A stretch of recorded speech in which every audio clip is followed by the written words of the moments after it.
वापस लो। सभी को स्थायी रोजगार देना होगा, देना होगा, देना होगा। सभी को स्थायी रोजगार देना होगा, देना होगा, देना होगा। गृह मंत्रालय की तरफ से एक बयान आया है हाल ही में कि 4 साल बाद जिन लोगों की भर्ती होगी उन्हें 4 साल बाद असम राइफल्स में भर्ती की प्राथमिकता दी जाएगी। ये बयान आए दिन कोई ना कोई सरकार नीति लाती है जो कि इस देश के जनता के विरोध में होती है। कोई भी नीति देश के हित में नहीं होती। वो कहते तो देश के हित में लेकिन होती नहीं है। ये बात मतलब कितना सत्य है वो तो आप समझ ही सकते हैं। जो वैकेंसियों को भर नहीं रहे हैं तो आगे वो नौकरी देंगे, ये तो अग्निपथ स्कीम के अंदर जो लोग आएंगे 4 साल के बाद वो क्या करेंगे, वो कहाँ जाएंगे, उनका कोई अता पता नहीं है। वो लोग किस तरीके से रोजगार ढूंढेंगे उनको पता नहीं है। लेकिन आज युवाओं को ये समझ में आ गया है, युवाओं को, छात्रों को इसको भविष्य को लेकर समझ में आ गया है कि आज अंधकार ही अंधकार है। रोजगार के अवसर कहीं दिखाई नहीं दे रहे हैं। जहाँ परमानेंट नियुक्तियाँ होनी चाहिए थी आज लंबे अभी समय है पूरे देश के युवाओं को एकजुट होने की, क्योंकि आए दिन कोई ना कोई नीति सरकार ला रही है। कभी छात्र विरोधी, कभी युवा विरोधी, कभी किसान विरोधी। के बाद पॉलिसीज हैं, वो पॉलिसीज हैं इसलिए कि किस तरीके से कॉर्पोरेट घरानों को फायदा हो सकता है। अच्छा, वो चाहे किसानों के लिए हो, चाहे छात्रों के लिए हो, चाहे महिलाओं के लिए हो। कोई नमस्कार, मैं दामिनी शर्मा सजग भारत में एक बार फिर से आप सभी का स्वागत करती हूँ। अग्निपथ योजना को लेकर अब पूरे देश में बवाल मचा हुआ है। लगातार पूरे देश में जो छात्र हैं उनमें आक्रोश भरा हुआ है और उग्र और हिंसक जनक जो तस्वीरें हैं पूरे देश से इस वक्त आ रही हैं। अग्निपथ योजना और यहाँ जंतर मंतर पर इस वक्त मौजूद है और इस वक्त काफ़ी लोग हैं, AIDSO के लोग हमारे साथ मौजूद हैं जो यहाँ पर प्रोटेस्ट कर रहे हैं इसी योजना के तहत। जैसे पूरे देश में इस वक्त प्रदर्शन हो रहे हैं। गृह मंत्रालय की तरफ से एक बयान आया है हाल ही में कि 4 साल बाद जिन लोगों की भर्ती होगी उन्हें 4 साल बाद असम राइफल्स में भर्ती की प्राथमिकता दी जाएगी। ये बयान सुना आपने? असम राइफल में अभी कई सालों से वैकेंसी मतलब आई नहीं है और जो वैकेंसी आने वाली थी वो भी अभी वो नहीं भर रहे हैं। मतलब उसमें कितना 10 लाख वैकेंसी खाली पड़ी है असम राइफल में सिर्फ। तो वो जो बोल रहे हैं वो उनका ये बात मतलब कितना सत्य है वो तो आप समझ ही सकते हैं। जो वैकेंसियों को भर नहीं रहे हैं तो आगे वो नौकरी देंगे, ये तो उनका ही कहना है कितना गलत है। अच्छा, 4 साल तक का जो ये किया है कि 4 साल केवल नौकरी कर पाएंगे, इस चीज़ को कैसे देखते हैं? ये तो पूरा ये है सरकार का जो ये मनसा है पूरा कॉन्ट्रैक्ट सिस्टम को लेकर लागू करना चाहती है और निजीकरण की तरफ वो मूव करना चाह रही है। तो ये पूरी तरीके से कितना फेलियर सिस्टम है कॉन्ट्रैक्ट सिस्टम, माने सभी लोगों ने समझ लिया है कि कितना फेल हुआ है। लोगों ने काम है तो नौकरी है, काम ख़त्म ही नौकरी है, काम से ही घर चलता है, रोज़गार से ही लोगों का घर चलता है।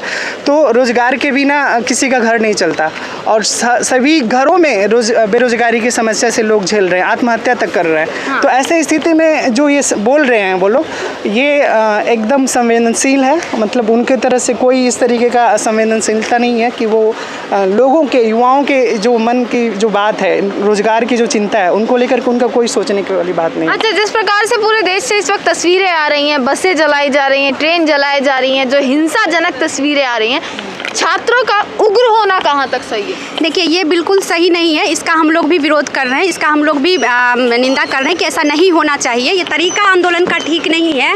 लेकिन सवाल ये है हमारे सामने कि छात्र और युवा मजबूर क्यों हुए ऐसा करने के लिए? उनको किसने मजबूर किया?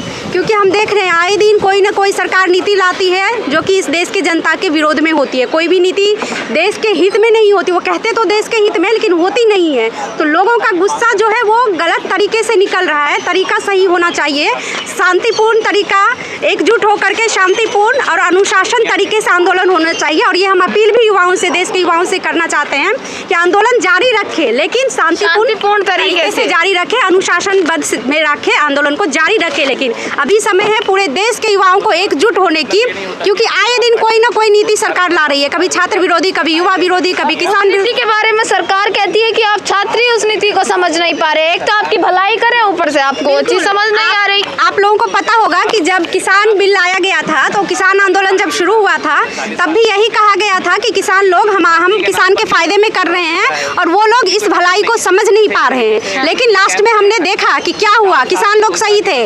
वही इसी तरीके से ये नियम भी वो लाए हैं, स्कीम लाए अग्निपथ, और इसमें भी वो यही कह रहे हैं कि युवा समझ नहीं रहे, हम उनकी भलाई के लिए कर रहे हैं। तो उनका जो मनसा होता है, उनका जो भलाई का मनसा होता है, ये तो वही समझेंगे कि क्या सोच के वो करते हैं। लेकिन ये युवाओं के हित में, इस देश के हित में तो नहीं होता, इतना हम कह सकते हैं। अच्छा, मांगे क्या है यहाँ पर? आप अग्निपथ की पूरी स्कीम जो है वापसी की मांग यहाँ और पर कर इसके रही हैं। साथ हमारी डिमांड है कि नौकरी जो है वो कॉन्ट्रैक्चुअल सिस्टम को ख़त्म किया जाए, परमानेंट जॉब्स जो है वो सबको दी जाए, और जो एक टाइम पीरियड है कि भाई जो उम्र है उस एज तक उनको परमानेंट नौकरी मिलनी चाहिए, ना कि एक लिमिटेड टाइम तक कि परमानेंट नौकरी मिलनी चाहिए। अच्छा, नौकरी मिलनी चाहिए, कॉन्ट्रैक्चुअल सिस्टम नहीं होना चाहिए नौकरी में।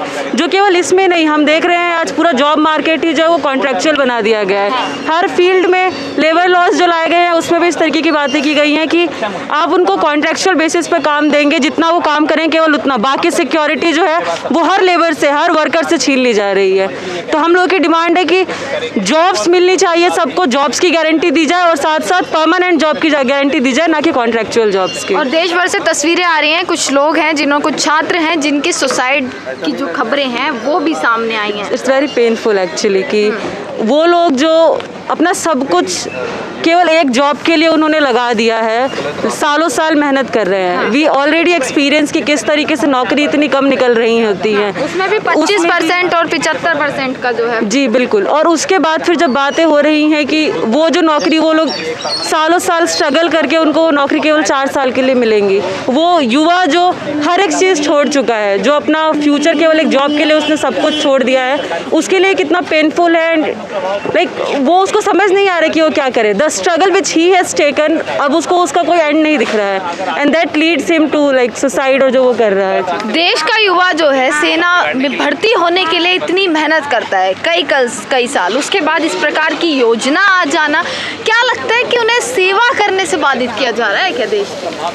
बात ऐसी है कि हमारी जो सरकारें हैं, हाँ। हम लोग बहुत ही लंबे समय से देख रहे हैं कि हर एक सेक्टर में जो पॉलिसीज़ हैं वो पॉलिसीज़ हैं इसलिए कि किस तरीके से कॉरपोरेट घरानों को फ़ायदा हो सकता है। अच्छा। वो चाहे किसानों के लिए हो, चाहे छात्रों के लिए हो, चाहे महिलाओं के लिए हो, कोई भी पॉलिसी आती है तो हम लोग देखते हैं कि वो प्राइवेटाइजेशन को बढ़ाने के लिए, कमर्शलाइजेशन को बढ़ाने के लिए एक पॉलिसी है। तो ये जो पॉलिसी आई है, इस चीज़ से कैसे मतलब कॉर्पोरेट घरानों को फ़ायदा है? इस चीज़ से कॉरपोरेट घरानों को फ़ायदा ये है कि अभी हम लोग देख रहे हैं कि कॉन्ट्रैक्चुअलाइजेशन का जो एक प्रोसेस है, या 4 साल के लिए उनको अभी कॉन्ट्रैक्ट पे दे रहे हैं। हम लोग देख रहे हैं कि हर एक सेक्टर में, हम लोग अगर एजुकेशन सेक्टर उठा के देखें तो इनिशियली वो कॉन्ट्रैक्ट के बेसिस पे टीचर्स को भरना शुरू करते हैं, उसके बाद वो पूरा ज़िंदगी बीत जाती है उन टीचर्स की और वो कॉन्ट्रैक्ट पे ही रह जाते हैं। अभी तो ये लोग जो अग्निपथ स्कीम लेकर आए हैं, इसके चलते परमानेंट जॉब्स नहीं देना पड़ेगा।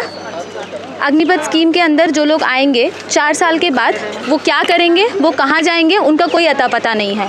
वो लोग किस तरीके से रोज़गार ढूंढेंगे उनको पता नहीं है। आज ही जो लोग इतने लोग हैं जो PhD की डिग्री लेने के बाद भी स्वीपर की जॉब करने के लिए तैयार हो गए हैं क्योंकि जॉब्स नहीं है। तो वो 4 साल के बाद कहाँ जॉब ढूंढने के लिए जाएंगे कौन जानता है, और उनको कहाँ जॉब मिलेगी। एक तरफ वादा किया था कितने करोड़ों रोजगार का, वो तो हर और साल- दूसरी तरफ इस प्रकार की योजना लाना, यही बात है। इसीलिए ये जो सरकारें हैं ये आम जनता के हक में कोई काम नहीं करती हैं, ना छात्रों के हक में, महिलाओं, युवाओं, किसी के हक में ये सरकारें काम नहीं करती हैं। इन सरकारों का काम ही है इस तरीके से हर एक सेक्टर को प्राइवेटाइज़ कर देना, हर एक सेक्टर को कमर्शलाइज़ कर देना, यही इन लोग का काम है। और जहाँ तक देश सेवा की बात है तो वो जो लोग आर्मी में भर्ती होने के लिए जा रहे हैं वो तो जा ही रहे हैं ना देश सेवा करने के लिए। तो 4 साल क्यों, पूरा ज़िंदगी भर क्यों वो देश सेवा करने से आप उनको बाधित कर रहे हो? तो आप 4 साल के लिए उनको क्यों नौकरी दे रहे हो? पीछे का कारण, उसके पीछे का कारण यही है कि आपका कारण शायद अलग है, सरकार के कारण अलग है। परमानेंट जॉब्स ये सरकार अभी देना नहीं चाहती है। हर एक सेक्टर में कितने सीट्स अभी वेकेंट पड़े हुए हैं, उनके लिए कोई इंटरव्यूज़ नहीं कंडक्ट हो रहे। जो इंटरव्यूज़ कंडक्ट हो रहे हैं उन लोगों को भर्ती नहीं किया जा रहा, ये अभी हालत है। तो इस हालत में ये सरकार जॉब्स नहीं देना चाहती, सरकार नहीं चाहती कि युवाओं को रोज़गार मिले। सरकार अभी जिनके हक में काम कर रही है वो है कॉर्पोरेट क्लास। वो कॉर्पोरेट क्लास को किस तरीके से फ़ायदा हो सकता है, विजय माल्या पैसे लेके भाग जाते हैं, सरकार पकड़ नहीं पाती। हर एक चीज़ को, एयरलाइंस को किस तरीके से प्राइवेटाइज़ किया गया हम लोगों ने देखा। तो कोई सेक्टर अभी ऐसा छोड़ा नहीं है जहाँ पे सरकार ने प्राइवेटाइजेशन की पॉलिसी को ना लागू किया हो। तो ये इस तरीके की जो स्कीम्स हैं, इस तरीके की जो पॉलिसीज़ हैं, ये इसीलिए हैं कि हर एक सेक्टर को, एम्प्लॉयमेंट हो, एजुकेशन हो, हर एक सेक्टर को किस तरीके से प्राइवेटाइज़ किया जा सकता है। एक तरफ कहा गया कि 25% जो है लोग उन्हीं की भर्ती होगी, जो 75% होंगे उन्हें पैसे देने की और जो सेवाएं हैं वो देने की बात की गई। वही है, इसमें भी देखिए, इसमें भी एक डिवीजन करने की बात है, इसमें भी फूट डालने की बात कर कर रहे हैं कि यहाँ पे भी बटे रहें। आप देखिए, इतना आंदोलन होने के बावजूद भी सरकार एक बार भी इस विषय पर बात नहीं कर रही है कि हम इस विषय पे फैसला लेंगे या इस पे पुनर्विचार किया जाएगा। सरकार अभी भी अडिग है कि नहीं, हमको इसी प्रक्रिया में तो ले रही है ना, कभी उम्र बढ़ा रही है, कभी असम राइफल्स में भर्ती की बात कर रही है। वो बातें आएंगी, वो जितना आंदोलन तीव्र होगा, जितना तरीके से और भी युवा एकजुट होने लगेंगे, कहीं ना कहीं सरकार को भी दबाव महसूस होगा और वो कहीं ना कहीं एक तरीके से और बयानबाजी के दौर में जिस तरीके से शुरुआत से होता आ रहा है, हम देख रहे हैं सरकार जिस तरीके से अपनी बातें कर रही हैं और जिस तरीके की जुमलेबाज सरकार है, इसका चरित्र हम समझते हैं। लेकिन आज युवाओं को ये समझ में आ गया है, युवाओं को, छात्रों को इसको भविष्य को लेकर समझ में आ गया है कि आज अंधकार ही अंधकार है, रोजगार के अवसर कहीं दिखाई नहीं दे रहे हैं। जहां परमानेंट नियुक्तियां होनी चाहिए थी, आज लंबे समय से जो छात्र जो अपने इसकी तैयारी कर रहे थे आर्मी में भर्ती की, आज उनके लिए बहुत बड़ा एक निराशा का एक सरकार एक कदम उठा रही है कि उनको आज परमानेंट नियुक्तियों की जगह पे 4 साल का रोजगार की बात कर रही है। तो ये देश में अभी युवाओं को समझने की ज़रूरत है कि पूरी तरीके से सरकार अब और रोजगार देने में सक्षम नहीं है, कहीं से भी अब वो रोजगार जनरेट नहीं कर सकती। आज जिस तरीके के आर्थिक हालात खड़े हो चुके हैं, सरकार तेजी से प्राइवेटाइजेशन की ओर आगे बढ़ रही है। हर जगह पे आप देखिए निजीकरण का दौर चल रहा है और हम भी समझते हैं कि जहाँ एक तरफ निजीकरण होता है वहाँ पे रोजगार मुहैया कराना प्राथमिकता नहीं होता, बजाय इसके कि कैसे हम कम से कम भर्तियों में ज़्यादा से ज़्यादा मुनाफा सुनिश्चित कर सकें। इसी प्रक्रिया में आज पूरा देश चल रहा है। इसी तरीके से हम जहाँ थोड़ी बहुत उम्मीद बाकी थी कि सेना में या पुलिस में, आर्मी में कहीं ना कहीं परमानेंट जॉब्स की उम्मीद बाकी थी, उसको भी सरकार ने देखते ही देखते ठेके के हवाले कर दिया, कॉन्ट्रैक्ट बेसिस पे ला के खड़ा कर दिया।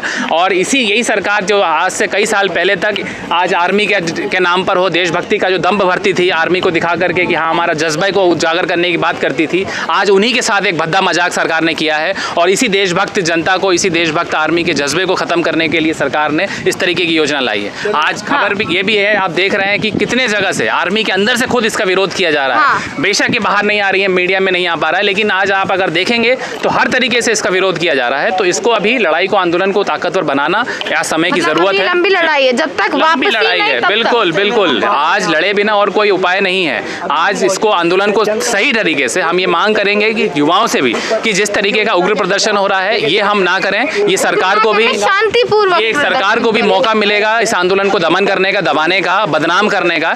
इसीलिए हम कोशिश कर रहे हैं, हम अपील करते हैं जनता से, छात्रों से, युवाओं से भी कि आंदोलन जरूरी है, लेकिन उसका भी एक लोकतांत्रिक तरीका हो, एक शांतिपूर्ण ढंग से आंदोलन को चलाया जाए और ये जरूरत है आंदोलन को अभी गठित करना। चलिए, तो पूरे देश भर में इस वक्त अग्निपथ योजना को लेकर जो लगातार तस्वीरें आ रही हैं और लगातार विरोध प्रदर्शन जारी है। इसी के साथ यहाँ पर AIDYO के भी लोग यहाँ पर मौजूद हैं, AIDSO के लोग यहाँ पर मौजूद हैं, जिन्होंने प्रदर्शन किया और शांतिपूर्वक प्रदर्शन की जो मांग है वो युवाओं से भी कर रहे हैं कि शांतिपूर्वक प्रदर्शन होना चाहिए, हिंसक नहीं होना चाहिए प्रदर्शन को। इसी के साथ देखना ये है कि कब तक जो है मांगे जो है इन लोगों की सुनी जाएंगी। देखते रहिएगा सजग भारत। आपका बहुत बहुत शुक्रिया।